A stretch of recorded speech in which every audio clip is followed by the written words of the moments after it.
Buenas tardes a todos. Disculpad, por favor, el retraso debido a problemas técnicos que son consustanciales al cine, que no deja de ser un medio técnico. Estamos en el punto medio en la página central de nuestro seminario de Filosofía y Cine de este año, dedicado al cine de aventuras, y no es un secreto para nadie que el inspirador de este seminario es Robert Louis Stevenson. Lo estaba en la primera sesión, lo ha estado continuamente, y hoy, en el nudo, en el corazón de nuestro seminario, tenía que reaparecer. Moonfleet, no voy a adelantarme a lo que vaya a decirnos mi amigo David Felipe Arranza, quien se va a presentar. Moonfleet es, naturalmente, Stevenson en estado puro, y es algo que vamos a apreciar a lo largo de la exposición. Como sabéis, la película se proyectará de nuevo mañana viernes en la Filmoteca. Hubo un primer pase ayer, si no estoy mal informado, y por tanto David Felipe Arranza, quien voy a presentar enseguida, puede hablar de la película dando por sentado que todos la hemos visto y, algo más importante, que todos la hemos disfrutado.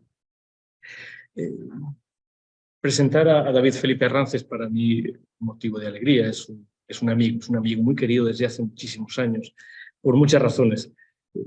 Pero hace un momento he recordado que no recordaba cuando empezamos a ser amigos. Es como si hubiéramos sido amigos siempre. Seguramente esta es la razón de que no me acordara de que nuestra amistad ha tenido un inicio. Hemos compartido muchas cosas. Una de ellas que guardo en mis recuerdos es que me invitara a hablar en un programa de radio en el que yo tenía que hablar de madrugada siempre, no sé por qué, porque yo a esas horas nunca soy una persona normal. Así que yo era una especie de personaje extraño, porque ni siquiera aparecía mi nombre, creo recordar. Yo era el forastero. Y bueno, sí, te citábamos. ¿Citaba mi nombre? Forastero de Antonio. Yo era el forastero. Sí. Yo empezaba en el programa con la música de William Wyler, de la película El extranjero de William Wyler. Con Gary Cooper. Y no es que yo fuera Gary Cooper. Y bueno, por ahí iba, ¿no? Por ahí.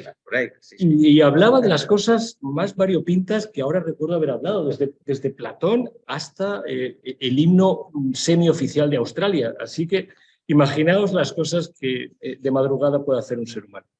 Así que debo decir que es para mí un verdadero placer que esté con nosotros, que haya aceptado. Sé que tiene poco tiempo, pero ha aceptado venir a Valencia y eso hace que sea más agradable. Además que soy adicto a la horchata y no podía ser... Entonces tendremos que hacer algo cuando salgamos de aquí. Pero adicto hasta la obviedad de tener que ir al hospital. O sea que... Bueno, pues vamos a conseguirlo después de la conferencia.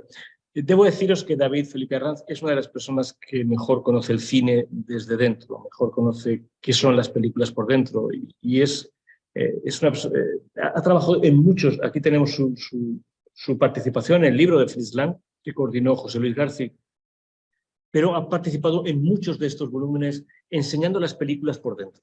Así que creo que vamos a tener una ocasión de disfrutar esta tarde de una de las películas más extrañas en la historia del cine, como Qué bello es vivir, un auténtico fracaso, una película que rescató realmente la crítica muchos años después y que yo recuerdo haber visto en el estreno en Valencia, cuando se estrenó en España, no en la televisión, primero se estrenó en la televisión, en la segunda cadena, si no recuerdo mal, y luego en algunas salas, y yo recuerdo que estuve en el estreno de la película en España, aquí en Valencia, se hizo simultáneamente aquí y en Madrid, y fue un auténtico descubrimiento. Todavía recuerdo... Mira, por ahí veo el libro, Eduardo lo tiene. Eduardo Ortega tiene el libro. El libro, por favor, qué barbaridad. Está muy bien. Muchas gracias. Es inolvidable el ángel que aparece nada más comenzar la película. Sí. David, muchísimas gracias.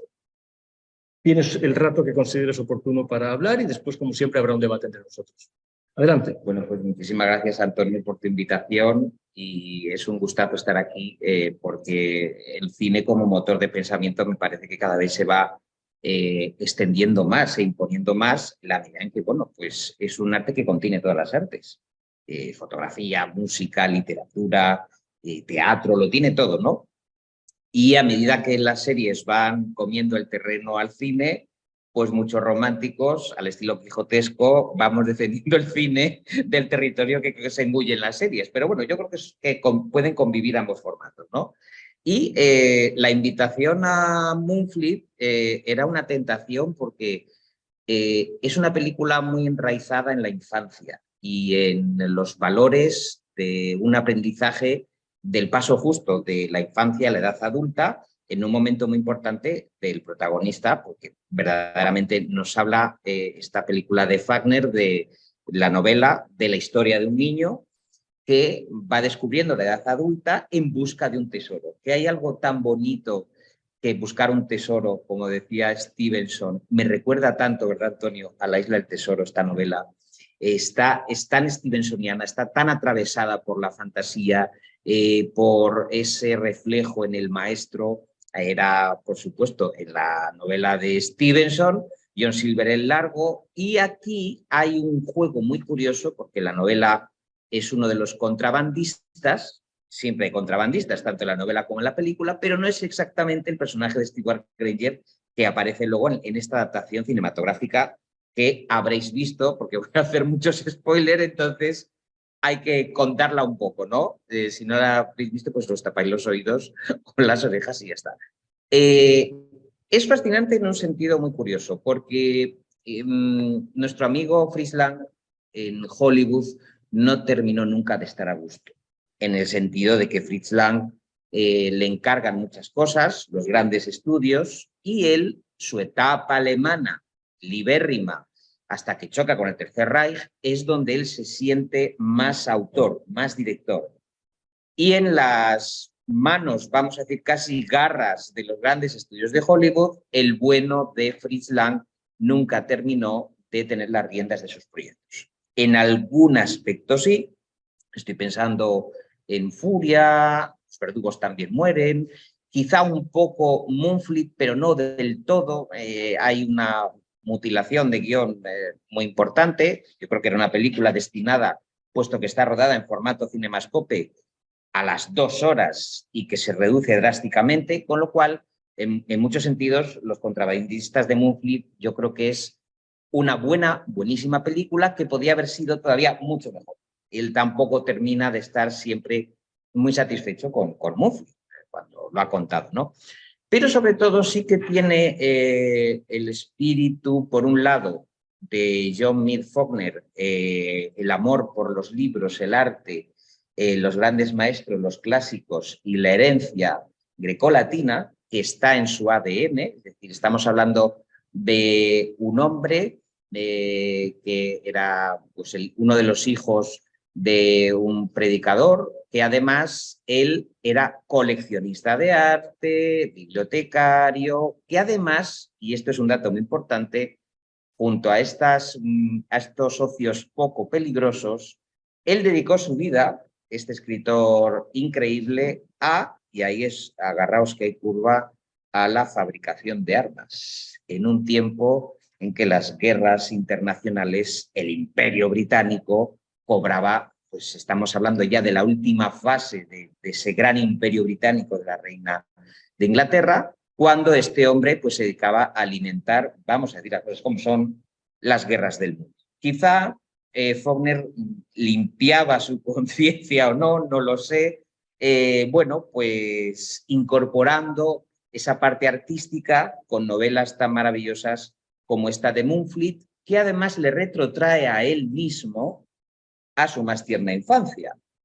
Es decir, esa bahía de Moonfleet con ese vamos a decir, ese tipo de guijarro que describe la novela, la incidencia de la luna, las luces y las sombras, los miedos de la bahía de Moonfleet, todo eso él lo vio. Es decir, estamos hablando de unas lagunas de agua salina que se van formando en esa costa inglesa entre el Canal de la Mancha y Europa. Pues todo ese mundo que vivió Faulkner de pequeño, una forma, yo creo, de volver a su infancia entre venta y venta de armas en las guerras del mundo, pues efectivamente eso yo creo que le ayudó bastante. Es muy paralela la vida yo creo, de este escritor de Faulkner con la de Fritz Lang, en el sentido de que siempre hay en el creador un anhelo de purgar una vida que no controlan del todo haciendo arte. Y los dos, en ese sentido, cuando le plantean a Fritz Lang el guión de Moonfleet, del proyecto de Moonfleet, lo acepta rápidamente porque a él le encanta ese modelo donde un niño muy pequeño, más pequeño en la película que en la novela, mucho más pequeño en la película que en la novela, porque había tenido mucho éxito la versión de Victor Fleming de La isla del tesoro de la que bebe en abundancia esta película, está muy influida por La Isla del Tesoro, de Victor Fleming. Esa influencia hace que le bajen la edad al niño, se la rebajen, porque en la novela el niño es plenamente, bueno, el niño adolescente que termina teniendo 15 años al final de esa etapa es muy consciente y lo dice además en la novela, cosa que en la película no se pone de manifiesto, que él lo que quiere es el diamante que perteneció a Carlos I de Inglaterra.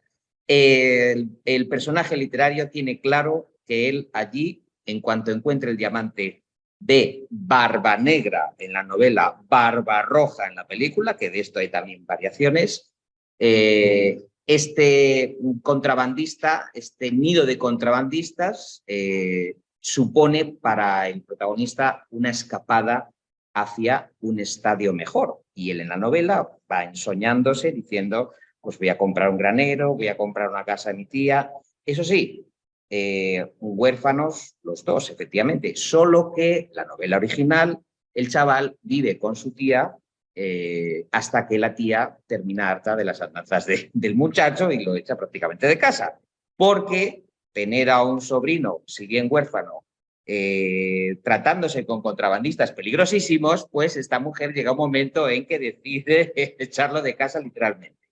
Esto no está en la película hay una orfandad y en el guión un soterramiento muy interesante de relación, posible relación paterno-filial que está todo el rato predominando en la trama. Puede ser o no puede ser ese pequeño el hijo del protagonista, en este caso de ese actor maravilloso que interpreta a Stewart Granger, al que conocéis y que además es el gran intérprete de las películas de aventuras que tantas buenas horas nos han dado. Porque es que realmente yo lo hablaba un día con unos amigos, digo, decidme una película mala de Stewart Granger. Decían, bueno, ya al final de su carrera, cuando hizo alguna incursión en el cine alemán, los euro-western que hacía de Manitou y todas estas, pero la etapa principal de este actor inglés, que se llamaba igual que un amigo tuyo, James Stewart, y se tuvo que cambiar el nombre para no coincidir, Stewart Granger, cuya oportunidad le surge porque a James Mason le gustaban más los papeles de villano que le iban a dar a Stewart Granger y Stewart Granger se hizo héroe gracias a que James Mason tenía una predilección, no le faltaba razón, por los papeles de villano que los bordaba. Una de las mejores películas de la historia del cine, que vamos, es para que la veáis sin parar hasta que se os caigan los ojos, es Operación Cicerón de Mankiewicz. Y ahí esa película con James Mason nos da la talla de lo que hacían los británicos cuando iban a Hollywood, que era arrasar. O sea, un actor británico que iba a la meca del cine, le planteaban cualquier proyecto, Richard Barton, James Mason, Richard Harris, Peter O'Toole, Cary Grant. El más norteamericano de los actores norteamericanos era inglés. Es una cosa impresionante. Esa elegancia, el epítome de la elegancia de los actores ingleses, porque son, tú lo sabes muy bien, Shakespeare en estado puro, gente fajada en las tablas del teatro inglés que estaban muy acostumbrados, incluso ya en los 70, yo qué sé, estoy pensando en David Warner, ¿no? La última hornada de actores que se incorporan a Hollywood que tienen a Shakespeare en las venas. Bueno, que me estoy desviando del tema. Os decía, importantísimo. En la parte biográfica de Moonfleet hay algunos apuntes que querría haceros. Por ejemplo, de Fritz Lang, importante una cosa, he traído, ya sabéis que él intentó Adolf Hitler captarlo para que fuese el cineasta del régimen nazi. Y Fritz Lang, en este maravilloso volumen de Andrew Sarris, entrevistas con directores de cine, que este libro tan valioso suele estar por la calle, por el suelo, en los vertederos o a €1 en la Cuesta de Moyano, que suelen las cosas más valiosas.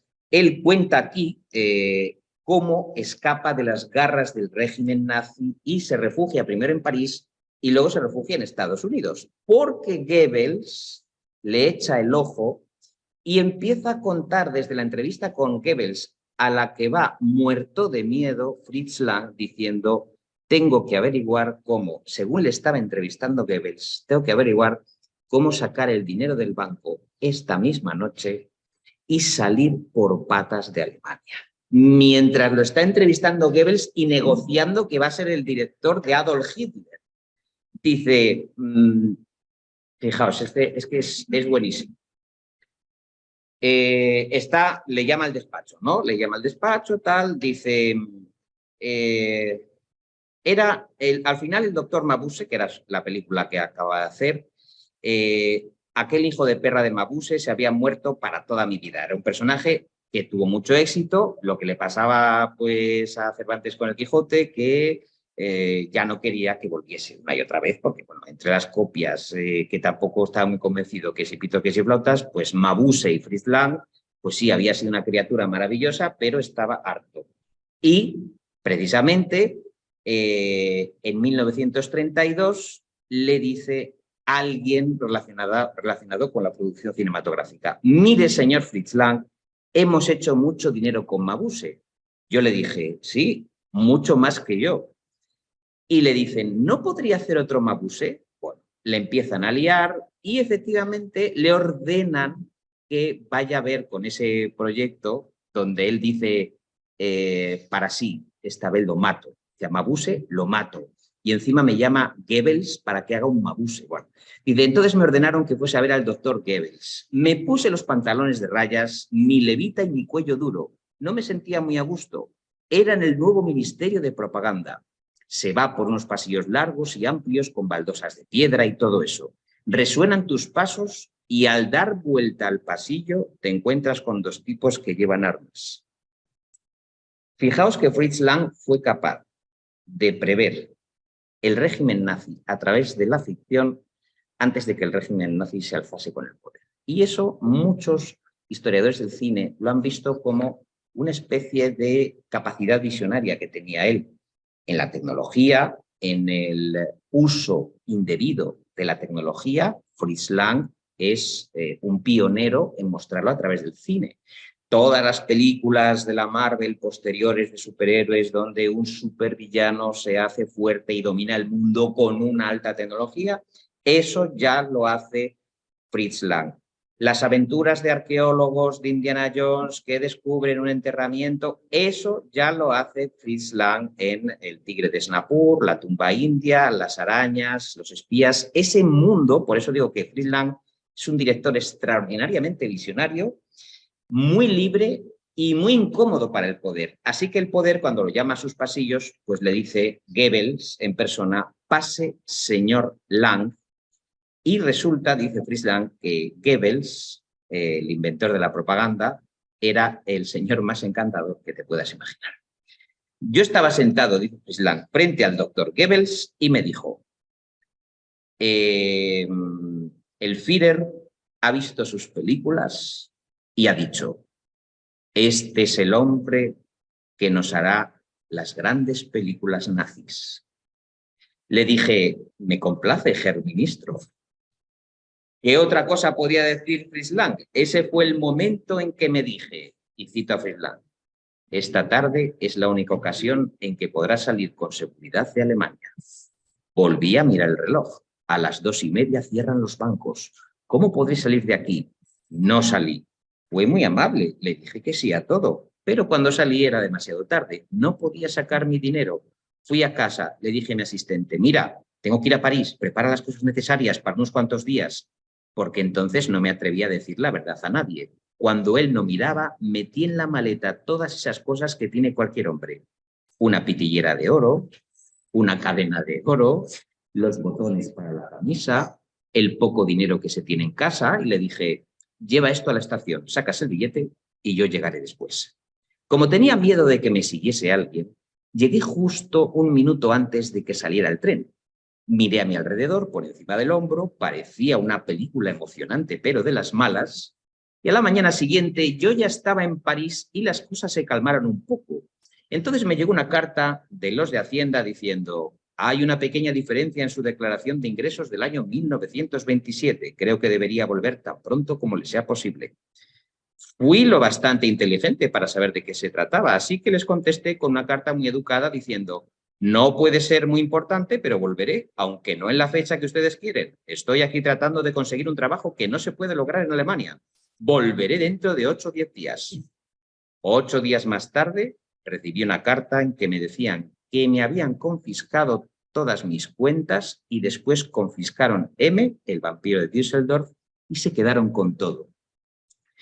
Cuando volví a Alemania, después de estar en la India en 1958, me ofrecieron una nueva versión de los Nibelungos y dije que no. Es decir, así sale Fritz Lang hacia París y ulteriormente hacia los Estados Unidos. Un hombre, como digo, que no se avenía muy bien a que le amedrentase nadie. Pero es verdad que con Hollywood necesitaba comer, trabajos alimenticios, y era una tarea, la de Fritz Lang, pues de equilibrios complicados, ¿no? Porque fijaos que las películas de las que él se siente más orgulloso, que seguro que las habéis visto, El Doctor Mabuse, que ya os he dicho, que es de 1922, este personaje que crea una larga trayectoria, Los Nibelungos, que acabamos de citar, del 24, sobre las sagas nórdicas, la famosa historia de ciencia ficción, por la que yo creo que casi todos lo conocéis, que es Metrópolis, que fijaos qué interesante, que es un enfrentamiento entre amos y esclavos dentro de 3 años, en 2026. Así que lo que diga Fritz Lang ya sabéis que va a misa, con lo cual tomad nota. Los espías de 1928, que es uno de los más característicos seriales del espionaje y que ha influido muchísimo en la tradición del espionaje. Ya sabemos además que el mundo de los espías, que triunfa con la saga de James Bond, aquí se apuntan muchísimas cosas. Hay también una relación muy interesante en cuanto a los villanos, la tecnología, James Bond y las películas del Doctor Mabuse, que está sin estudiar. Ahí os lanzo la caña por si a alguien le apetece. Y una película preciosa, La mujer en la luna, de 1929. Otra que ya habéis visto muchísimo, seguro, M, el vampiro de Düsseldorf, del año 1931, que es su primera producción sonora. Y fijaos qué mente tiene que tener un hombre cuya primera producción sonora es en el año 31, que os podéis imaginar que la gente salía aterrorizada, filmar la historia de un asesino de niños, que todavía nos sigue horrorizando. Hoy estamos con el telediario que había en Barcelona un tipo suelto, que era un pederasta peligroso que andaba por ahí, que había un juez que le había soltado. Bueno, pues andaba por ahí y ya le han vuelto a meter en Chirona. Pues en el año 31 esto lo cuenta Fritz Lang. Como digo, se escapa. En París rueda Lilion el año 34, se exilia a los Estados Unidos y, esto es importante, se nacionaliza estadounidense. No resulta fácil, desde luego, la vida en Hollywood de este maravilloso director, maestro del expresionismo. Esto es un dato fundamental. Es decir, Fritz Lang, el manejo magistral que hace de la dirección de fotografía, de las luces, del uso de las luces y de las sombras en sus películas, eso yo creo que es uno de los grandes. Yo creo que esa parte de Alemania, del Fausto, del Gabinete del Doctor Caligari, de estas películas que en la Universal chupa directamente, o sea, lo que hace es trasladar todo ese mundo de terror y se produce uno de los éxitos de Hollywood más importantes de toda la meca del cine, que es el lanzamiento de las historias más terroríficas, que la gente iba para sufrir una catarsis, un infarto o salir corriendo chillando. Ellos iban al cine a ver las criaturas terroríficas de la Universal, que son los miedos europeos de la Alemania prenazi. O sea, esto es muy interesante ver cómo estos cineastas ya tenían claro lo que iba a venir y lo que de verdad le daba miedo a la gente, ¿no? Bueno, os decía que en esa etapa él valora como proyectos personales Furia, del año 36, que es una maravilla. Es una reflexión sobre el linchamiento, sobre las hordas desatadas. Hay un Spencer Tracy en estado de gracia y una fotografía increíble. Si no la habéis visto, la tenéis que ver. Es la historia, como digo, de un linchamiento como pocas veces quizá el incidente en Oxbow, este western maravilloso, se le acerca mucho, ¿no?, a esa reflexión del linchamiento, o matar a un ruiseñor también, la parte del linchamiento durante el juicio es muy interesante. Son temas, como digo, fijaos que es el 36, muy modernos, muy actuales, que luego el cine revisita en años ulteriores, ¿no?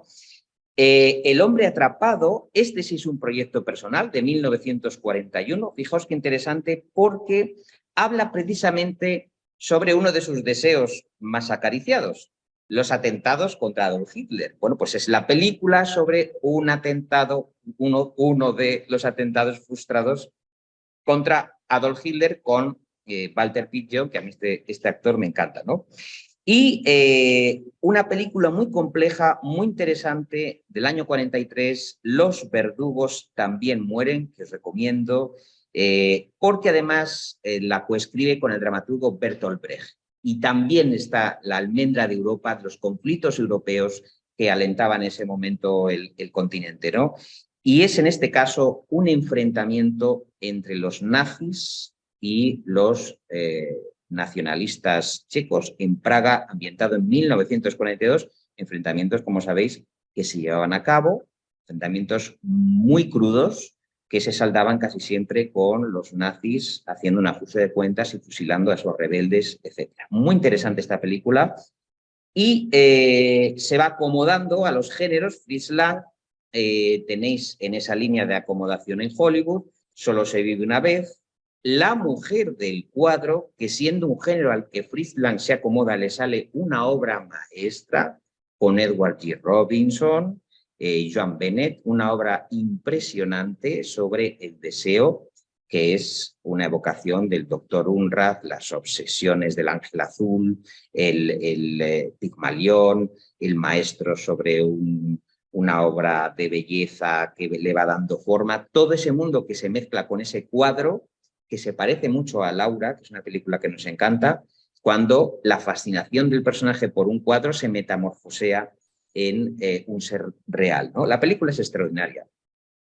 Otra joya del cine negro que hace Fritz Lang, Los sobornados, 1953, con Glenn Ford, Gloria Graham, Lee Marvin, un noir espectacular a la altura de las mejores películas de cine negro, del Sueño eterno, peliculón para que la veáis, Deseos humanos, Mientras Nueva York duerme, una de las críticas más ácidas contra los periodistas, contra el sensacionalismo, contra esa especie de obsesión por dar la primicia de a ver quién publica más sangre y más víctimas del reguero que va dejando un asesino, que a Fritz Lang además le ponen siempre repartos maravillosos, vuelve con Vincent Price, George Sanders, Thomas Mitchell, Dana Andrews. Fijaos de qué actores estamos hablando. Claro, es que con esos actores pues, es una película que es una obra maestra. Y más allá de la duda, también recomendable, otra investigación carcelaria donde el riesgo que corre precisamente el investigador es quedarse entre barrotes. A veces esos personajes muy de la prensa de la época y de los escritores de la época, que para seguir esa historia de vida, para seguir esa investigación, la siguen hasta el final y más allá. Y fingen además inculparse para poder seguir más de cerca todo ese proceso, ¿no? Pues todo eso son experimentos de Fritz Lang que le salieron pues muy bien. Y junto a esos pues llegamos, por ejemplo, a una película que me encanta, El Ministerio del Miedo, con Ray Milland, es una novela de Graham Greene, preciosa.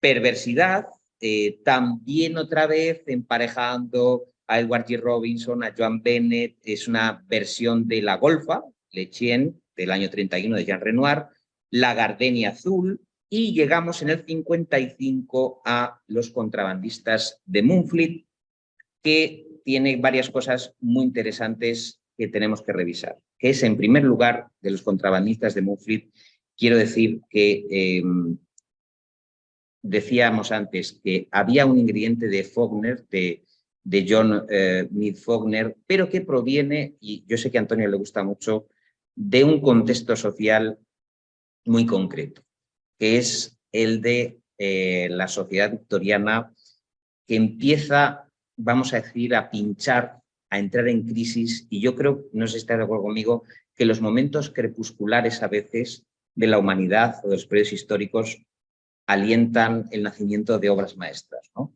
Es verdad que del escritor de Moonfleet, aunque escribió 3 o 4 novelitas más, de alguna forma, al plegarse mucho al universo de la aventura stevensoniana, se adapta tanto al modelo. Stevenson no, vamos a decir que marca absolutamente a toda una generación y es el final del reinado de la reina Victoria, con todo lo que conlleva. Hablamos de, por un lado, economía industrial, que ya sabéis que sustituye un poco a esa Inglaterra rural, que por otro lado nuestro escritor reivindica. Yo creo que él vive un poco en esa ambivalencia, porque él, que es un hombre, es un señor de la guerra, él es un señor de la guerra, pero echa de menos, como estamos viendo en la película, los entornos rurales, la costa de Cornualles, esos paisajes campestres, esas tabernas que me recuerdan tanto la posada de los contrabandistas a la del almirante Benbow, donde hay un niño que de pronto descubre un nido de piratas y de maleantes, pero que son tan simpáticos que le fascinan, ¿no? Le fascinan, porque también, y esto lo aprende mucho de Stevenson, hasta el más malo de los hombres puede ofrecerle ese lado tierno y ese lado bueno en el cual un niño puede crecer. Y también la frontera entre el bien y el mal le viene marcada a ese niño por una personalidad fuerte, ¿no? Como es en este caso la de los contrabandistas. Os decía que estamos en esa época de, por ejemplo, Thomas Hardy, acordaos, el alcalde de Casterbridge, Tess de los Suberville, que ha filmado Polanski, ¿os acordáis? Con Natasha Kinski, una película muy recomendable. Jude el Oscuro, que también se ha llevado al cine, que ya empiezan a criticar las injusticias sociales de su tiempo. O sea, ahí ya empiezan los escritores a empezar a hablar de los problemas, los estamentos sociales, los ricos y los pobres, la gente que, como sabéis, Dickens se especializó en la denuncia como buen periodista social a través de la literatura, es decir, colando su altabonazo crítico social a través de esos personajes de David Copperfield, de Oliver Twist, la figura del huérfano tan importante que también está en Faulkner, en esta novela. La orfandad es una constante, eso también lo toma mucho de Charles Dickens. Y yo creo que este Thomas Hardy, del que acabamos de hablar, es uno de los primeros, fijaos, que este escritor, gracias a la enorme correspondencia que se intercambia con Faulkner, de los primeros en darse cuenta de que esta novela es una maravilla. Entonces, por desgracia, todo ese intercambio epistolar que tienen entre ellos, pues se ha perdido para siempre.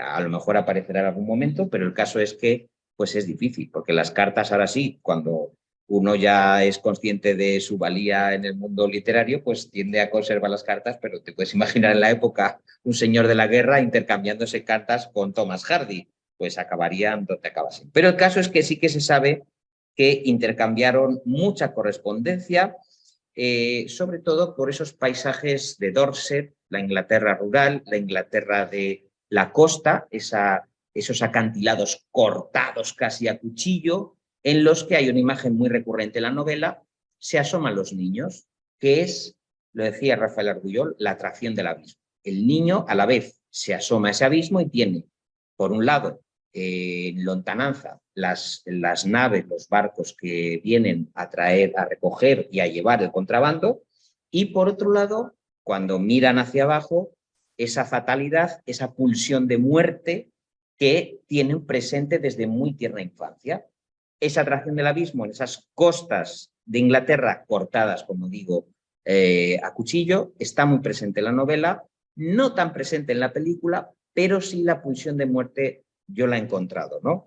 Sobre todo el tono. La película comienza, como sabéis, prácticamente siendo una película de terror. O sea, es un niño que se interna en los laberintos de una serie de criptas que están debajo de una iglesia y que además se interna solo, como bien dice en la novela de Faulkner, que todavía da más miedo que la película de Frisland, porque hasta que localiza ese medallón donde van esos códigos, esos versículos bíblicos que le da las claves de donde está el famoso diamante del rey Carlos, ese chico realmente, una de las fases de maduración consiste en saber que los fantasmas no son tales fantasmas, que el fantasma de Barba Negra son unos contrabandistas. Hay un fragmento que os invito a que leáis de la novela muy inquietante, que es cuando están todos en misa,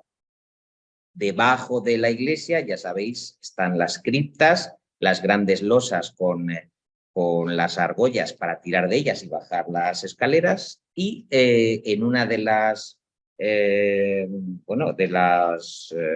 consagraciones o en una parte de la misa, me parece, cuando todo el mundo está en silencio, resulta que se oyen, bueno, pues lo dice muy bien Faulkner, porque hay que decir, aunque es verdad que somos stevensonianos, pero también es un maestro, hombre, el que se fija a los suyos se parece, honra merece. Entonces él se fija permanentemente. Me recordaba mucho a otra escena de la novela de las aventuras de Tom Sawyer de Mark Twain. ¿Os acordáis cuando el indio Joe está desenterrando los ladrones de cadáveres?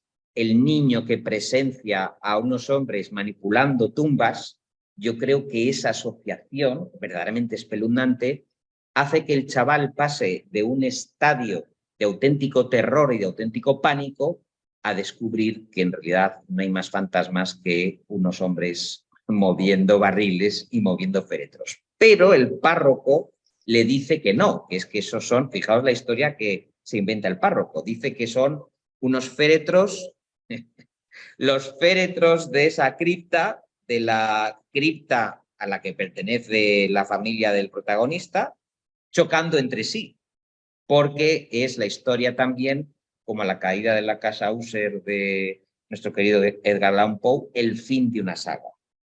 Moonfleet nos habla de la decadencia de varias generaciones hasta que el último de los herederos de esa generación, que eran los amos del lugar y los amos de todo el territorio, expira además envuelto en varios escándalos, es decir, la degeneración de una saga respetadísima, ¿no? Aunque esta saga, que es la de los Mohyun, que es el Barba Negra o Barba Roja en la película, están en ese ambiente, vamos a decir, del Moonfleet, que tiene dos explicaciones. Por un lado, Moon, la luna, y Fleet, la luna, el rielar de la luna o el ondear de la luna, sobre esas marismas, esas lagunas de agua salada donde todo puede ocurrir, donde además el agua salada va ganándole terreno. ¿Cuántos de nosotros no hemos visto cuando vamos a la playa cómo el mar va ganándole terreno a la costa? Y a mí me ha pasado en Cantabria, pues ganarle terreno a un cementerio y encontrarte un esqueleto en la arena. Esqueleto humano, y tener que llamar a la policía, porque el agua va ganando terreno y lamiendo la tierra hasta que va cayendo todo, ¿no? Esta es la filosofía de Moonfleet, que ante ese paisaje paradisíaco, esa luna que riela sobre la bahía, ese gran resplandor sobre una laguna salobre, oculta actividades ilícitas aprovechando las leyendas en torno a un cementerio. Es decir, en muchas tramas, incluso en leyendas populares, cuando el AMPA no desea que la comunidad se acerque a fisgar, se inventa una leyenda para que no se atrevan a inquirir qué actividades hay detrás. Eso es muy curioso, es un topoi, es muy curioso porque se repite en muchas historias, ¿no? La creación del fantasma como protección de unos facinerosos y de sus actividades ilícitas. Eso también es una constante y es un hallazgo de la novela también. Es interesante que Barba Negra, ese esqueleto, es uno de los Mohyun que ha muerto hace un siglo, cuyo esqueleto tiene al lado del carrillo, dice Faulkner, este niño cuando baja a la cripta de los contrabandistas, que es la cripta de los Mohyun, llena de cadáveres, llena de féretros alineados, dice Faulkner, como si se tratase de una biblioteca. la cantidad de familiares que había ahí colocados, y la sensación que tiene él, que es algo muy bonito, es le parecían libros colocados allí, ¿no? Y el relato del diamante, esto es muy curioso, se lo hace el párroco de la iglesia cuando le dice al pequeño protagonista que hay un diamante valiosísimo que podría comprar todas las riquezas del mundo, y el que lo poseyese podría ser uno de los hombres más poderosos de la región o incluso de la faz de la tierra. Ese diamante que Barbanegra Mohyun le roba en la cárcel a punto de ser ejecutado al rey Carlos I de Inglaterra por los rebeldes de Cromwell. Ya sabéis que luego volvieron a la monarquía, pero tuvieron su tiempo revolucionario. Les duró poco, pero lo tuvieron, ¿no? Bueno, pues ese diamante también representa concentrada la riqueza del rey Carlos, que consigue este golfo de Mohyun llevarse consigo. La obsesión del niño es crematística, que es un niño adolescente muy materialista. Él ya ni cree en fantasmas ni nada, él lo que quiere es la piedra, o sea, lo tiene muy claro desde el primer momento. Cosa que lo atenúa bastante la película de, insisto, Fritz Lang, porque Fritz Lang, por el contrato que tienen con Stewart Granger, le dan muchísimo protagonismo. De hecho, le crean el personaje que no está en la novela para que él se luciese bien. Le construyen un personaje, un traje a medida.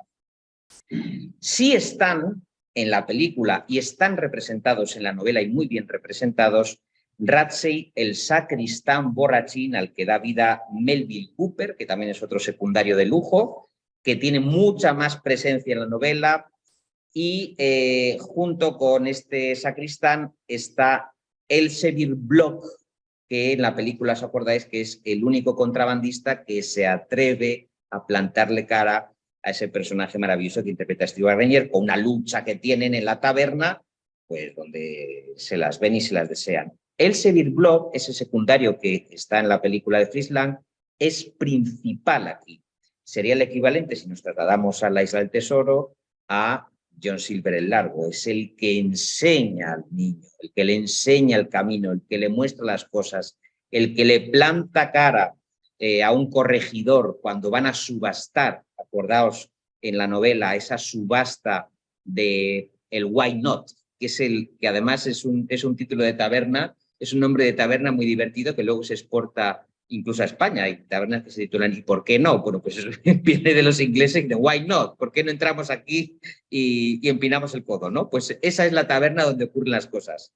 Y una panda de pícaros, pues que juegan a las tablas reales o backgammon, que están bebiendo ginebra de Holanda. Holanda, pues en la época era un epítome de elegancia, de buena comida, etcétera, y se ponen hasta arriba de un licor que se llama leche del Ararat.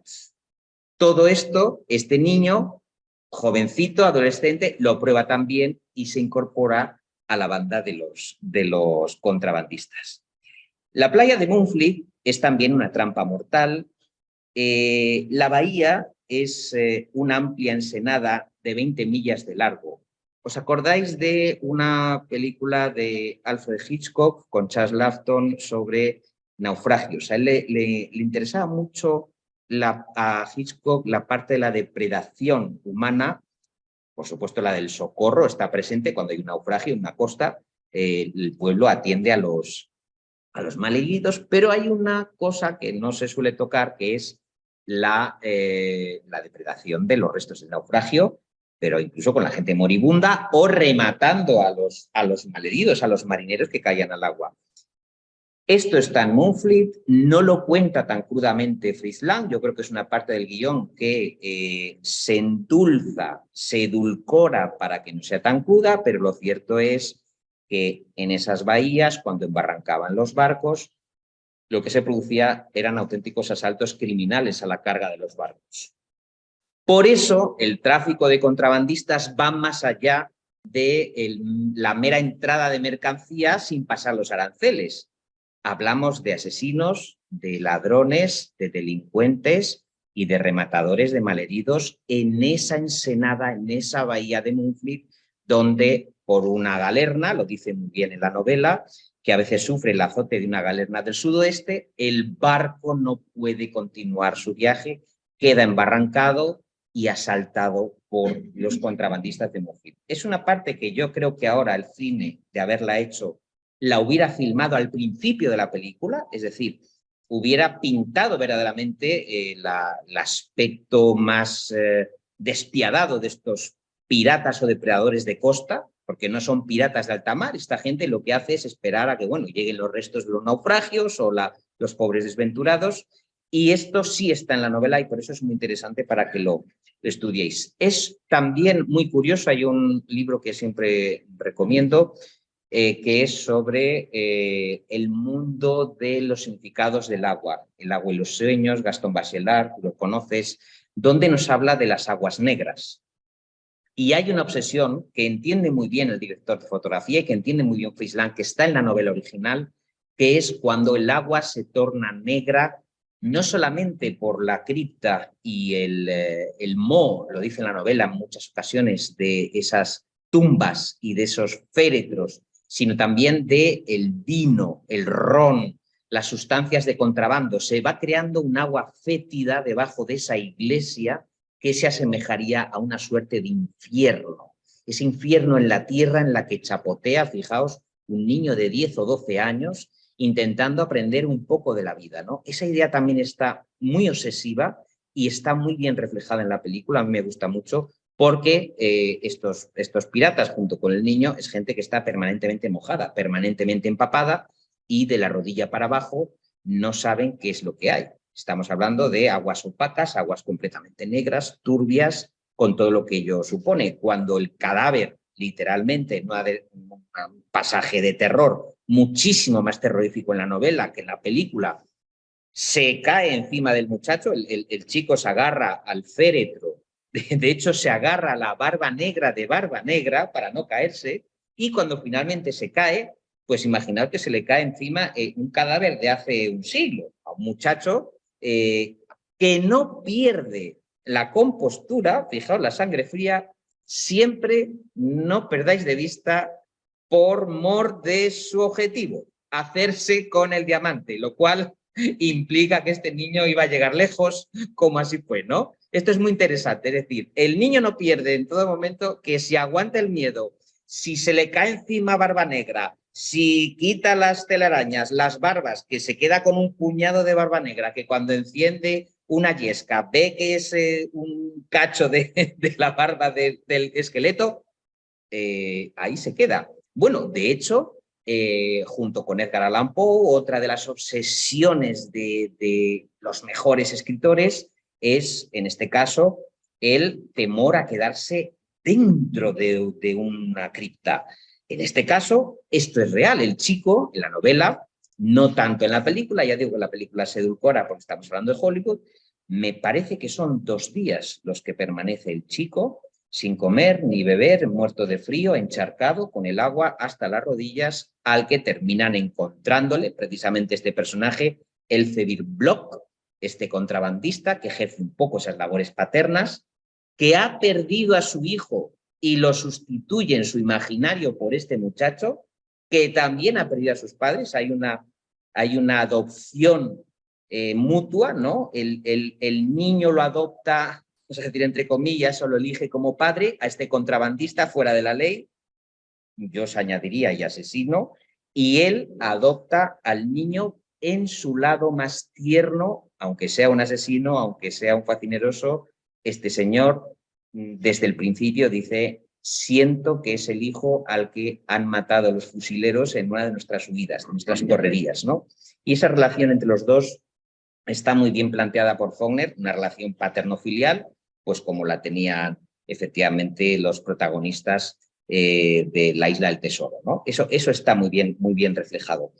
Y una maldición que pesa sobre esa familia, ¿no? A la que pertenece los Mohyun, a la que pertenece el muchacho, y es que la agitación de los Mohyun o su falta de,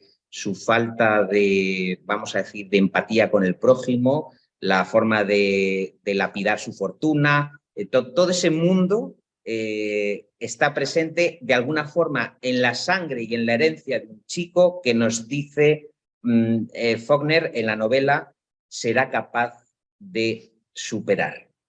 El camino de la escapada de los genes está en la película, está en la novela, el mensaje implícito que está, Antonio y amigos, que es, bueno, el determinismo de las sagas familiares que me preceden e incluso aplastan.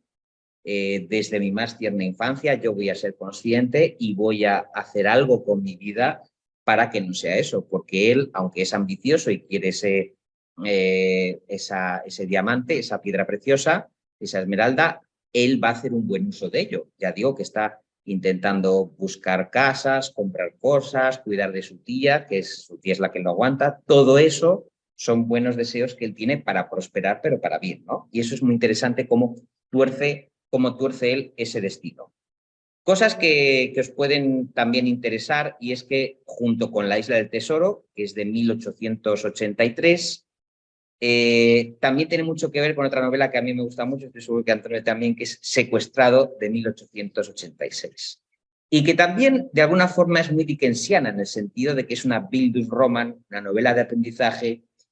Catriona creo que fue la segunda parte, donde la dureza de la vida, las condiciones de superación van forjando el alma de los chavales. Y eso es muy romántico o tardorromántico, podríamos decir, y también le guía mucho a Faulkner.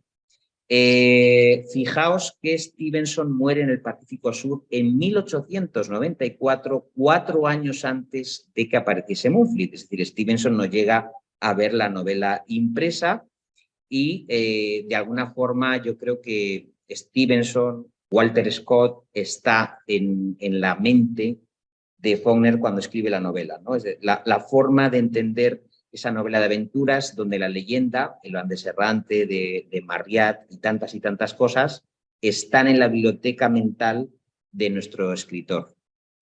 John Mead Faulkner, erudito de provincias, como os decía, le encantaba la arqueología, la paleografía, la música sacra, la historia medieval. Hay digresiones largas o no tan largas en la novela que Fritz Lang se lo quita de en medio.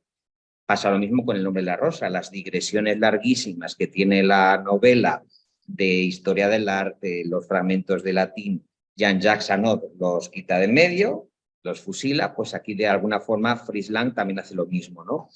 Y es interesante que Cahiers du Cinema, lo ha apuntado muy bien mi querido Antonio, nombra Moonfleet, fijaos, como una de las 100 mejores películas jamás realizadas, ubicándola de esas 100 mejores películas de la historia del cine de los cayeristas en el puesto 32.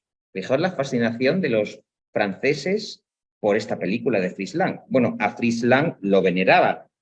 Ya sabemos que incluso le dan un papel en Le Mépris, y tenéis que ver Le Mépris haciendo Fritz Lang de Fritz Lang, con el monóculo, ¿no? Hablando de cine, que eso es una maravilla. Pues esto se lo debemos a los cayeristas que, bueno, redescubrieron la idea de autor, director-autor, y revalorizaron muchísimo el mundo de Hollywood y el mundo del cine, ¿no?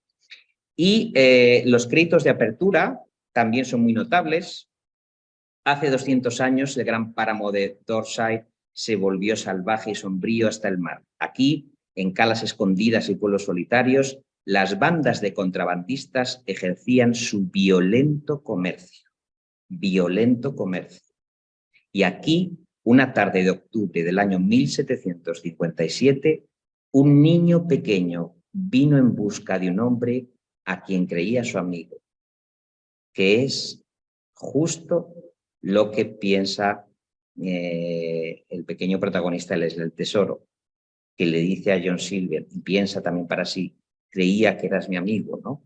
Esa forma tan abrupta de madurar está también en la película y en la novela. Lo que pasa es que, si os acordáis, aquí ya tengo que hacer el spoiler, lo siento los que no la hayáis visto, esta película la emparento yo muchísimo con Raíces profundas, de Alan Ladd, donde también hay un hombre fuera de la ley, de los personajes del oeste que nos gustan tanto, que tiene una relación muy especial con un niño al que interpreta Brandon T. White. No sé si habéis visto la película, Redes Profundas, y hay un final, tampoco quiero hacer un spoiler muy bestia por si alguien no lo ha visto, pero hay un final de una altura poética bellísima, que es exactamente igual en las dos películas. Josh Stevens, Fritz Lang, Alan Ladd, Stewart Granger y los niños. Y el antihéroe que se pierde en lontananza. Hay un paralelismo enorme porque el sueño que tiene el niño de inmortalidad del antihéroe no se rompe. Y ya lo vais a ver, si os acordáis, de los dos antihéroes alejándose, el pistolero y el contrabandista en ese esquife que sale por la noche de madrugada o casi contra la mañana, y Shane en Raíces Profundas, a lomos del caballo, y ya os hago el spoiler, ambos gravemente heridos, muy gravemente heridos. Pero, como digo siempre, final abierto, y el buen director es el que deja que, junto con esos elementos escénicos, los telespectadores o el público pueda soñar, ¿no? También con los protagonistas. Es la primera película de la Metro-Goldwyn-Mayer de Fritz Lang desde Furia del año 36, que había acabado tan harto de la Metro que se había prometido a sí mismo no volver a visitar los grandes estudios. Bueno, a la fuerza ahorcan, el salario era muy bueno y Fritz Lang ya de vuelta de todo, fijaos que ya dice, bueno, pues aquí ya de Perdidos al Río, y la dirigió. Y su primera película rodada en Cinemascope, un sistema muy difícil porque fijaos que el sistema Cinemascope, el cineasta, por eso inventaron el sistema de Cinerama, que es todavía más largo, pero Cinemascope, ese grandísimo angular, el cineasta tiene que tener en cuenta que tenemos una pantalla envolvente donde tienen que pasar cosas. Esto es muy difícil hacerlo en el cine, ahora nos parece que es muy fácil, pero estando acostumbrados a otra manera de hacer cine más cercano al 4/3 que al sistema panorámico, un buen director lo que tiene que hacer es cubrir absolutamente todo el panorama de una pantalla panorámica para que pasen cosas, y además ya sabéis que el sistema Cinemascope aspiraba a ser envolvente en la sala. Las pantallas se fueron curvando, cuando llega el Cinerama, pues si el Cinemascope cubría un poquito más del escenario de los grandes teatros de donde se proyectaban las películas, el paso siguiente fue la pantalla envolvente en Cinerama, con La Conquista del Oeste, donde ya realmente tú entrabas a la sala del cine y la pantalla, imaginaos una pantalla circular entrando prácticamente en el patio de butacas, de manera que si tú te girabas, estabas viendo a Richard Widmark por allí y a John Wayne por acá y los caballos y entrando. Con 3 cámaras, rodando al mismo tiempo. Eso ya fue el epítome del giro tecnológico hacia la pantalla envolvente. El Cinemascope fue un hallazgo anterior que bastante ya avanzó en la técnica. La túnica sagrada fue la primera película en Cinemascope donde Jan Simmons, Víctor Mature, o Mature, que decían nuestros padres, Mature, y Richard Barton hacen esa película fastuosa que, sin embargo, si os dais cuenta, si habéis visto La túnica sagrada, la tecnología, la fotografía y la puesta en escena se engulle literalmente a los personajes. Pero bueno, era un primer formato. Y aquí, fijaos que Fritz Lang consigue, usando ese gran formato de Cinemascope, que no se los coma. Consigue que tengan personalidad propia, tirando mucho del primer plano, del plano americano, de esos primeros planos que hace que muchos planos del niño pues casi ocupen media pantalla de Cinemascope, cosa que en la época era bastante innovadora, porque hasta las películas de la propia 20th Century Fox de esos años tenemos unos planos alejados, no sé si os dais cuenta cuando lo vemos un poco en formato más televisivo, que te cuesta ver los gestos. Pues Fritz Lang sabía mucho de primeros y primerísimos planos y los inserta, y eso lo hace muy bien en la película.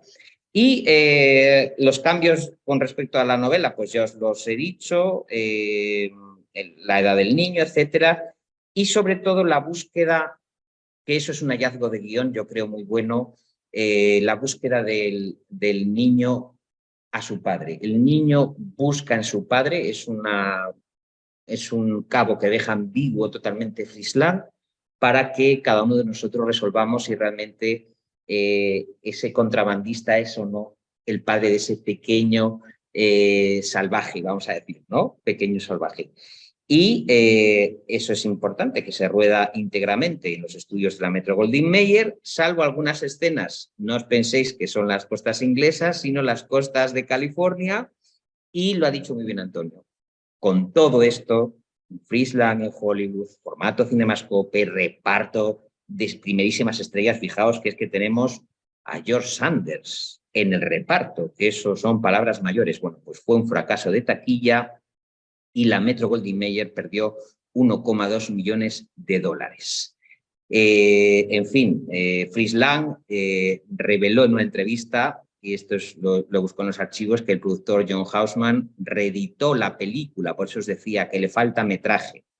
Sin su consentimiento, metraje perdido, ojalá algún día Antonio aparezca en algún sitio, y redujo el papel interpretado por la protagonista, Viveca Lindfors, pues reduciéndola muy poquito, ¿no? Prácticamente a las 2 o 3 escenas que tiene, la llegada de las autoridades, el chivatazo que da para que se vengue de esos nuevos amores de Stewart Granger, que no la quiere en casa, que dice que se vaya y todo eso. Bueno, pues es una película para mí maravillosa, pero que hubiera sido más maravillosa de haberse cumplido el plan, yo creo, de los 120 minutos que tenía Frisland en mente. Y poco más. Si queréis hacemos algún debate o comentáis lo que queráis. Y bueno, que no sé si la habéis visto, si no la habéis visto, habrá gente que sí, gente que no, pero bueno, puede ser interesante. Tenemos tiempo para un debate. Yo tengo algunas preguntas que hacerte.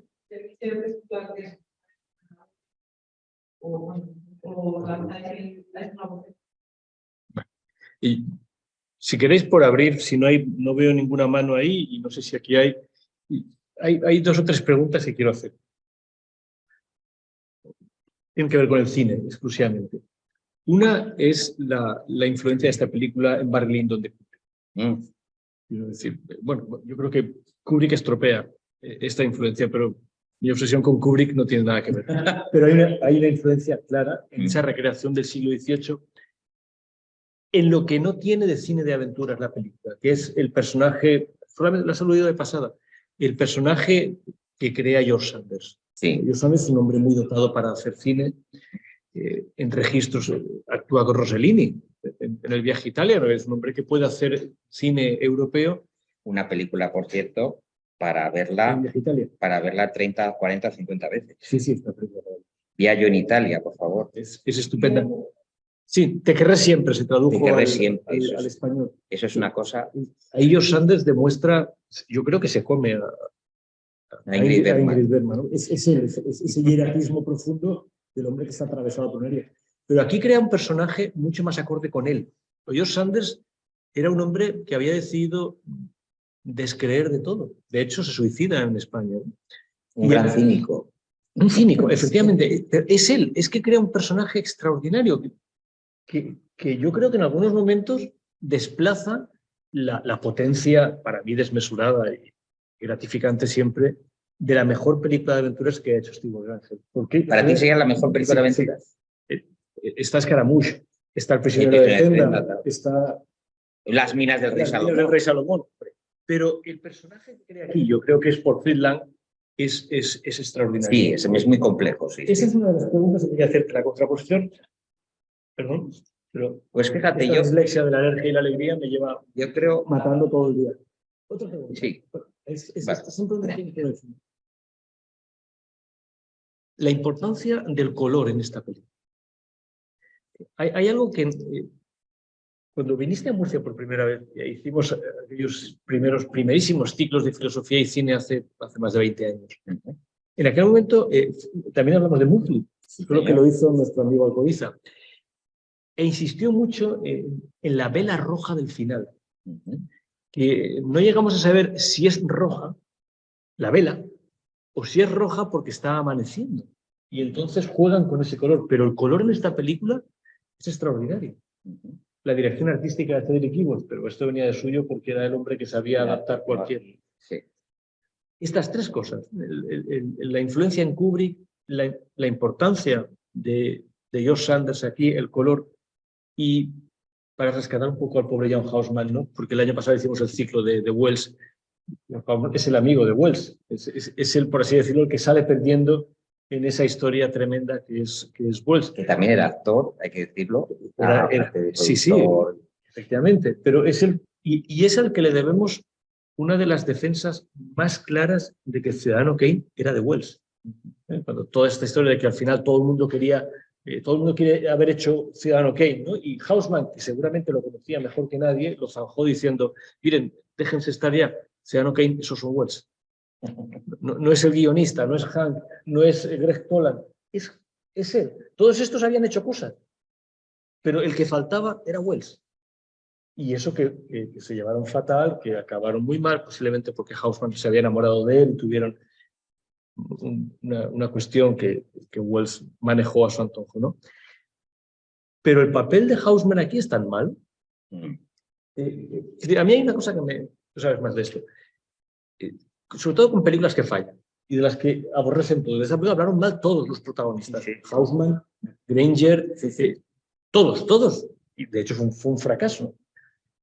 Y sin embargo, nosotros vemos esta película y decimos, yo creo tener la convicción de que esta película es una obra maestra, ¿no? ¿Qué le falta o qué le sobra? No sé si encontraremos lo que Houseman supuestamente cortó, porque puede que no cortara nada. Según Lang, sí. Claro, pero Lang, sabes que como todos los directores de cine, no siempre dice la verdad, porque a veces la verdad no es conveniente para la leyenda, ¿no? Print the legend. Entonces, el papel de Houseman, que es el productor de esta película, no es una película fácil de producir, porque la recreación del siglo XVIII es perfecta. Por eso enlazo con la primera pregunta, la de Kubrick. Todos sabemos la capacidad que tenía Kubrick, pero buena parte de Barry Lyndon está aquí. Y no solamente está aquí, es que si tú te planteas una cosa que es el joven John Mohune convertido en Barry Lyndon en sus años mozos, que podría ser un díptico perfectamente. Sí, hasta el aspecto es el de Ryan O'Neill después. Y los jugadores de cartas y esas escenas de Francachela y con la bailarina gitana perfectísimamente pueden ser algunas escenas de Barry Lyndon, y la temperatura de color, la fotografía no sobreiluminada, muy cuidada. He visto aquí que es Robert Plank, que es también un maestro de fotografía de la época del Hollywood dorado, con instrucciones expresionistas de Fritz Lang para que no sobreiluminara todo. De hecho, hay algunos momentos en que parece que, no sé si os habéis fijado, que si la vemos en formatos de casa, que se va la luz, o sea, se queda como... Hay momentos muy oscuros, ¿no? Muy kubrickiano, como dice Antonio Lastra, y perfectísimamente estoy de acuerdo en que podría ser... Lo bien iluminado que está siempre. Sí. Sí. Todo está oscuro en la escena de la cueva, ¿no? Que es una escena de cámara, porque está el arco de bóveda es obviamente el ojo de la cámara y está al servicio de la aparición de él, pero todo lo demás está en tonos pardos. La fotografía de esta película es espléndida. Entonces la vela roja, porque sobre esto Alcoriza hizo casi una lección lacaniana, ¿no? Hombre, sí que es verdad que cuando se está yendo en el barco está amaneciendo. Eso es un dato muy interesante. Y cómo, con qué cariño, yo creo que esa vela a la cabeza del niño, con qué cariño deja Stewart Granger el futuro, porque eso simboliza esa esmeralda, el futuro del niño. Yo creo que puede ser un rojo. Descubre la herida. Claro, y no le descubre la herida cuando está, bueno, no queremos tampoco si alguien no la ha visto, pero respeta muchísimo, yo creo, esa vela roja. Puede simbolizar muy bien también la sangre, ¿no? de Stewart Granger, la sangre, el sol emergiendo de las aguas donde, bueno, pues se dirige al infinito, ¿no? Y a mí lo que me llama la atención es que su acompañante en la barca pues no se está percatando de lo malherido que está, ¿no? Porque está recostado, se des cuenta, y es un momento muy bello.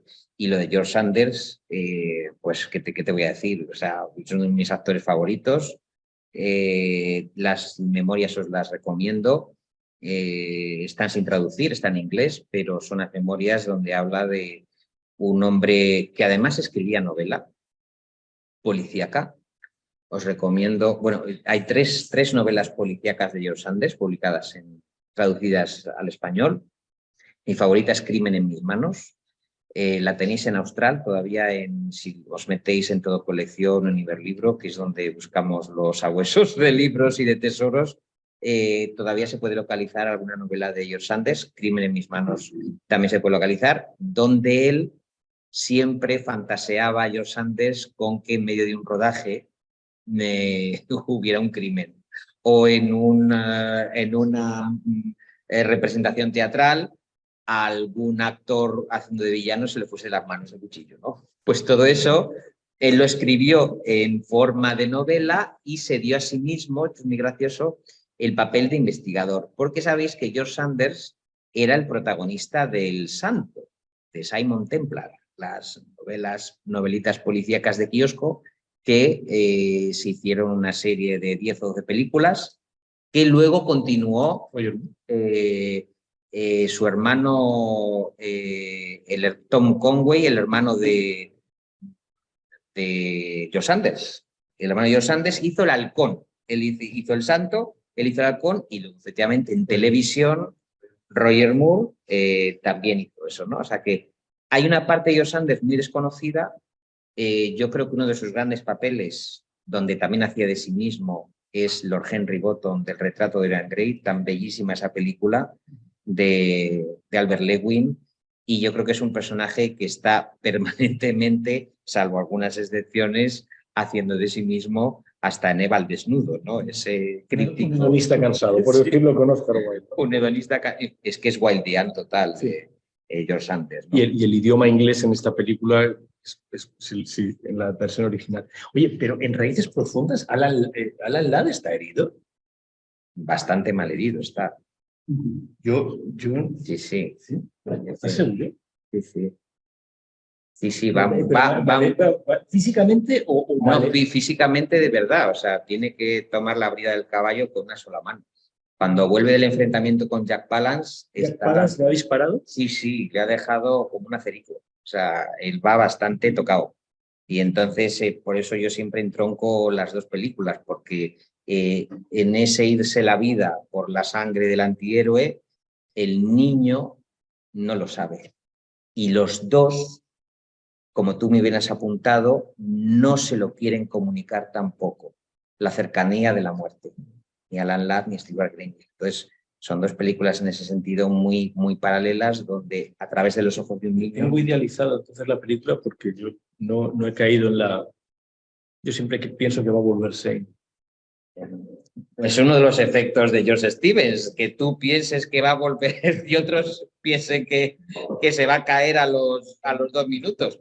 De hecho, hay momentos en que estás, ahora que hay en HD, High Quality, algunas copias, en Blu-ray, algún amigo mío, pues he tenido con él conversaciones de que hay algún momento en que él dice, ya es posible que Alan Ladd, justo antes de que corte el plano George Stevens, cae del caballo. Sí, lo que pasa es que yo, como no tengo el Blu-ray, que todavía soy del sistema del DVD y del sistema online, del digital, pero todavía en esas dimensiones que tiene. Sí. No es tan explícito, claro. Va muy herido, sí, va muy herido. Perdón, si había alguna pregunta. Nos hemos puesto a hablar y seguiríamos esta mañana. Tendrás que ponerte... que se tiene que ver ahí, ¿verdad?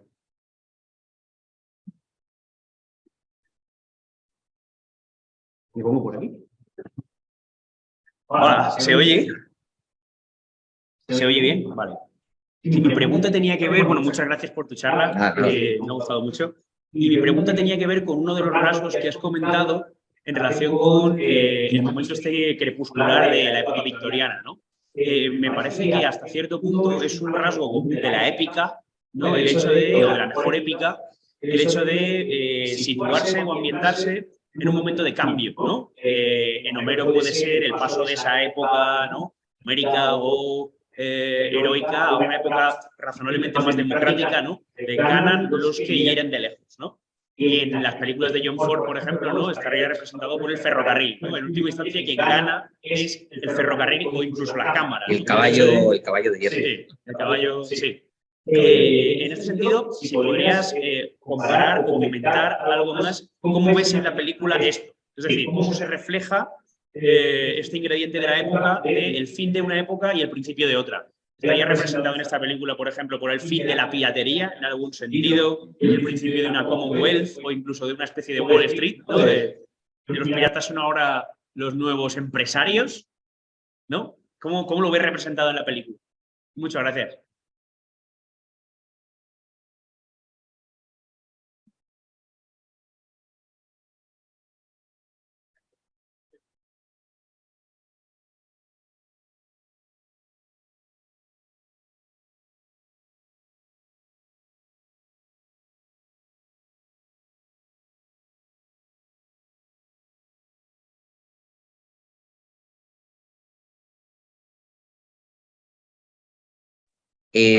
Fíjate que según me estabas comentando eso, no solamente John Ford, sino estoy pensando en el propio Rudyard Kipling, en Gunga Din, en El hombre que pudo reinar. A Antonio le encanta Kipling, a mí también.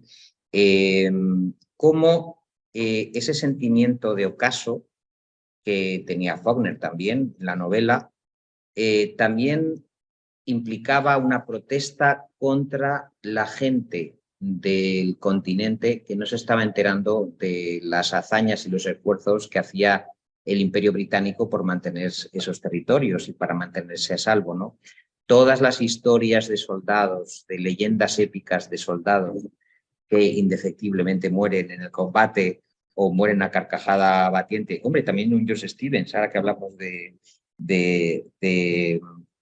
Shane, Gunga Din, ¿no? Es decir, ese mundo que comparten John Ford, que comparte también, bueno, el director maravilloso John Huston, que es también crepuscular, está presente en el sentido de que, primero, el protagonista es un fracasado.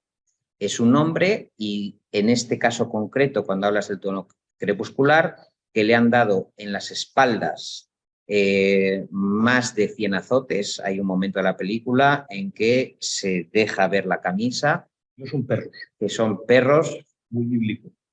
Como las bestias de San Pablo. Entre azotes y perros. Bueno, ha recibido de todo. Latigazos, mordiscos de perros. Él, de hecho, se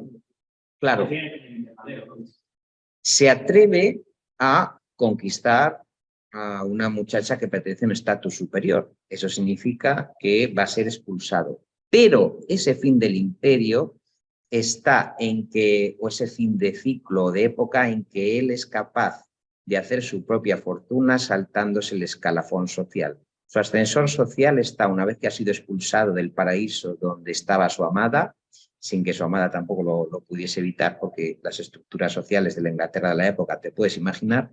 Él cruza el Atlántico, es un indiano que vuelve enriquecido y dice, pues mira, ahora yo tengo más dinero que todos vosotros. La casa solariega, donde él se vio humillar, donde él se vio arrastrar por el suelo, mordido por los perros y tratado como un esclavo, esa casa está ahora llena de hiedra, abandonada, y ya no es ese lugar de fiesta, de lujo, de gasto, donde los Mohyun le decían a un personaje como el de él, apártate que eres de un estrato mucho más bajo, ni te plantees aspirar a eso.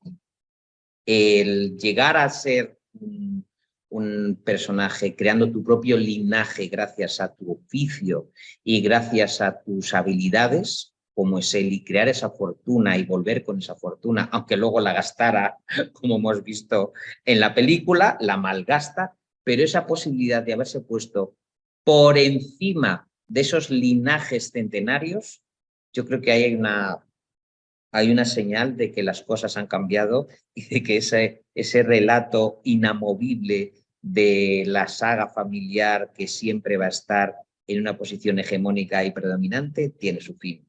Y él lo demuestra con su propia hazaña, aunque dilapide su fortuna, pero por lo menos llegó a tocar el cielo de la riqueza gracias a su esfuerzo, ¿no? Y probablemente gracias a ese sentimiento de humillación que lleva consigo y de deseos, vamos a decir, de una venganza, entre comillas, de demostrar a esos linajes de los Mohyun que él podía estar a su altura o ser más que ellos. Yo creo, si puedo, que en la película Hollywood imponía cosas, como el extra, pero llega, el final feliz de esta película es rarísimo, porque el tío ha muerto en el acantilado. El muchacho abre las puertas y cree ingenuamente que va a volver. El párroco le insinúa que eso no va a ser así, pero es la iglesia anglicana la que abraza a los dos niños que obviamente que son de dos estratos. Él es un aristócrata, Mohyun, pero ella no. Ella es una burguesa, como corresponde al cargo de magistrado. Entonces, el final feliz es extraño, porque no sabes si algo está empezando porque se abren las puertas o si es una crítica extraña que hacen a esto. Hemos recordado, por mencionar cosas del ciclo, mencionamos la novela, la película que hace después de Boyest, William Wellman, es la película de Kipling más clara de la decadencia, La luz que se apaga. Y es la crítica más feroz que hace Kipling en el inicio de su carrera a la metrópoli. ¿Os acordáis de que os menciono que el héroe decide, cuando ya se queda ciego, volver a morir en las luchas coloniales, en las luchas imperiales? Se me hizo Ronald Colman. Claro. Maravilloso. Hemos hablado de varios personajes aquí. Y, por supuesto, el hombre que pudo reinar de Houston es este. Pero nunca sabes, estos, claro, pues no era la censura hitleriana, no era la censura de Goebbels, pero las estructuras que imponía Hollywood obligaban a los directores a hacer quiebros extraordinarios, de tal manera que todo quedaba a veces en una tierra indeterminada.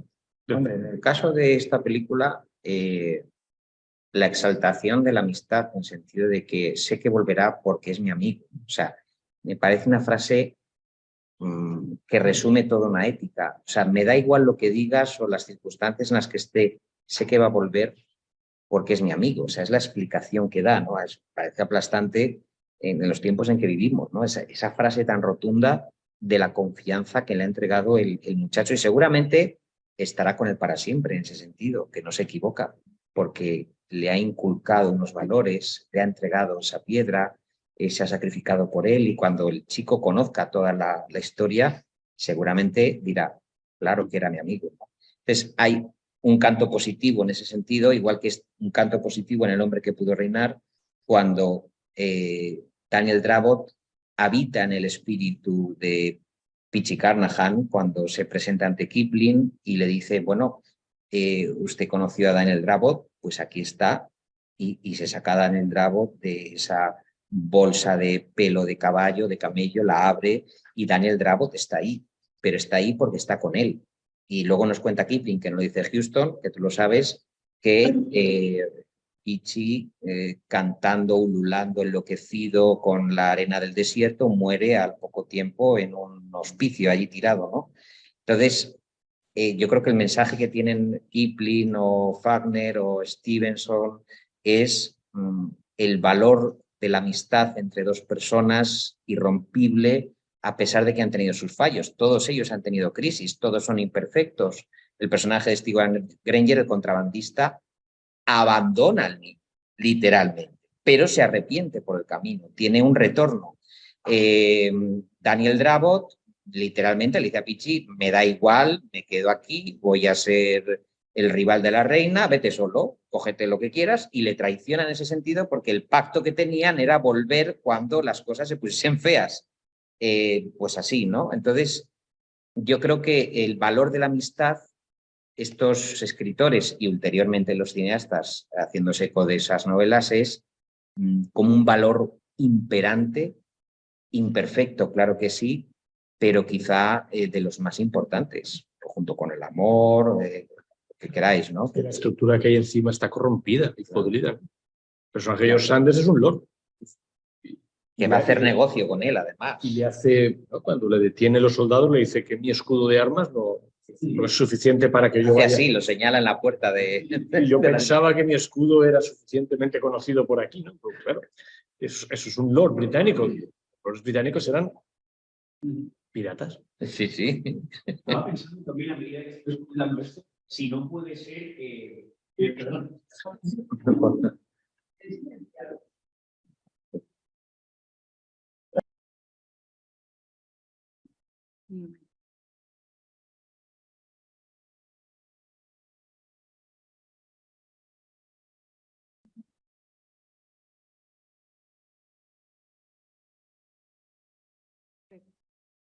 ¿Ahora? ¿Ahora se escucha?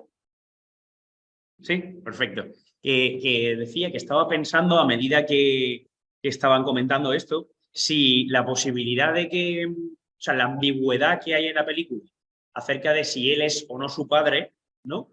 Puede también tener que ver con la sustitución de una relación nobiliaria antigua, es decir, el linaje, ¿no? Tú eres quien eres porque eres hijo de, por la nueva relación, hasta cierto punto más moderna o democrática, si queréis, de la amistad, ¿no? Quiero decir, el hecho de que la relación anterior, pues esto, de casta, de linaje, familiar, de sangre, de hecho, la vela podría representar de alguna manera esto, ¿no? De hasta qué punto tiene razón el párroco cuando lo dice, no, sí que volverá porque ya está en su sangre, ¿no? El hecho de que, de alguna manera, ese irse suyo con el barco, ¿no? No sea tan real, ¿no? Porque permanece en su sangre, ¿no?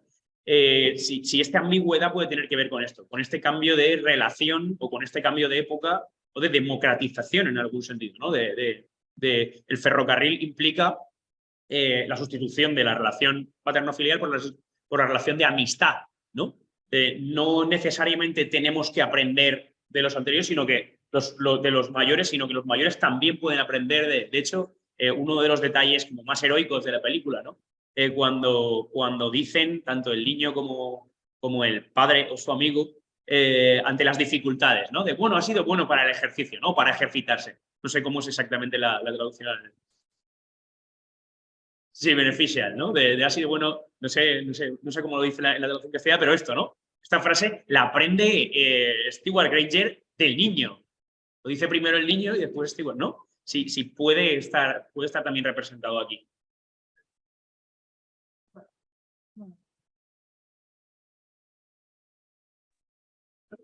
¿Puedo ser lacaniano a propósito de lo que dice Fernando?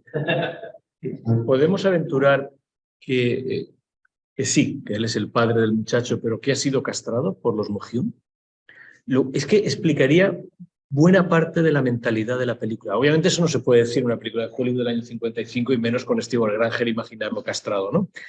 Pero puede haber sido castrado, David, lo cual explica su incapacidad para mantener una relación con ninguna mujer después, porque antes o después tiene que descubrir que es que aparecen 3 mujeres en una película de nada, 3 mujeres con las que no consigue consumar realmente. Hay una insinuación de que ha consumado con la aristócrata. No sabe. Pero no sabe. Ese no saber, que bien puede ser una táctica de él para decir no, porque de esta manera te tengo cogida para la partnership que están continuamente hablando. Pero desde un punto de vista profundo, él puede haber sido castrado como Abelardo por haberse llevado a la Mohyun. Puede ser. Bueno, castración también, por lo menos simbólica, es la destrucción del cuerpo, echarle a los perros. No, es que en la película son los perros. Sí, reducirle a jirones esa espalda. Todo eso que está en la película, sus cicatrices están ahí, las muestra, ¿no?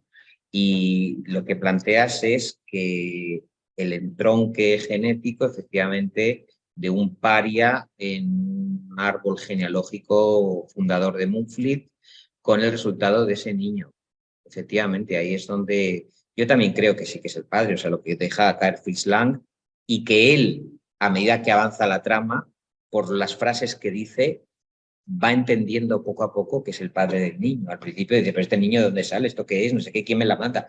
Pero él... Yo creo que él lo sabe desde el principio. Él lo sabe desde el principio porque la herida le dice que él ha sido castrado por eso. Quiero decir, es que si no la relación con ella es tan desvaída que no, es decir, no es un romance, no puede ser un romance de juventud porque hace solo 12 años, la edad del niño, por tanto, ella ha quedado embarazada. Esa es la razón de que le haya quedado castrada. Él sabe que es su hijo. El que no lo sabe es el niño. Y lo que el niño le pone de manifiesto es que precisamente el bastardo le recuerda su condición ya extrahumana. Bueno, es eso de que te interesa tanto del cambio de ciclo, ¿no? Histórico. Finales del 19, plena industrialización, industria textil, la locomotora a pleno rendimiento utilizada en todos los proyectos fabriles, que remite también, si lo queréis explorar por ahí, lo que han hecho mucho en ciertos western con unas películas que a mí me encantan, que son La balada de Cable Hogue, donde Jason Robards es atropellado por un automóvil. El viejo vaquero invencible es aplastado por un automóvil que es una máquina infernal que de repente aparece allí en medio del oeste, o maravilloso Kirk Douglas en un proyecto muy arriesgado que le plantea David Miller, que no lo conocía nadie, que es Los valientes andan solos, donde le dice vas a ser un vaquero contemporáneo que repites tu papel de vaquero que rompe las alambradas con los alicates para ser libre y seguir cabalgando por las praderas del oeste, la pradera sin ley. Todo eso termina, os haré otro spoiler, con Kirk Douglas a lomos de su caballo en Los valientes andan solos, que es una película extraordinaria en blanco y negro, del fin de época del salvaje oeste y la llegada de los grandes transportes en autovías en los Estados Unidos con los accidentes, y no quiero seguir hablando por la película, que provoca en los viejos vaqueros, ¿no? Es muy importante que efectivamente se documente por parte del cine de Misfits, es que es una película emparentada con, fíjate, Houston otra vez, Vidas rebeldes, ¿no? Es otra película que ves y te quedas clavado en la butaca y dices, ¿pero qué ha pasado? En este caso, una avioneta para cazar caballos. Para cazar caballos convertidos luego en carne picada para perros. O sea, caballos hermosísimos, unos Mustangs sueltos en las montañas rocosas, convertidos en carne picada para perros. Con Marilyn Monroe, Clark Gable, Montgomery Clift, convertidos al poco tiempo ellos mismos, y Eli Wallach, bueno, en exquisitos cadáveres, ¿no? Que era pues muy la linde de época que produce obras maestras, ¿no? Ese fin de ciclo, de repente, ¡pumba! Va a morir John Huston, está muriendo con el respirador, el pobre, de oxígeno, y te hace Los muertos de Joyce, dublineses, y dices, ¿pero qué es esto, no? Su canto de cisne. Hay un libro precioso de las despedidas de los directores, ¿no? Un libro precioso donde habla de la última película. Pues todo eso es efectivamente un fin de ciclo, es el canto de cisne de muchos artistas. O sea, que sí, que probablemente el niño sea el fruto de ese hibridismo ya, el fin de las sagas, los nobles inapelables y los parias de la tierra que de pronto se juntan en la figura de ese muchacho. Sí, totalmente de acuerdo. A María José está ahí. Muy bien. Pues que hable. Hola, buenas tardes. No, la verdad es que ya lo veis, al Manos final habéis llegado a la María José. conclusión. Es que no te Espera. oímos. Que ya lo habéis dicho al final, que era por apuntar Las la idea nuevas de tecnologías. que a los perros, que lo lanzan María a los José, perros. no te oímos. No, Tienes que no activar me tu oís. micrófono. Lo tengo activado, no sé. ¿Apagarlo? Gracias, Daniel. Ahí está.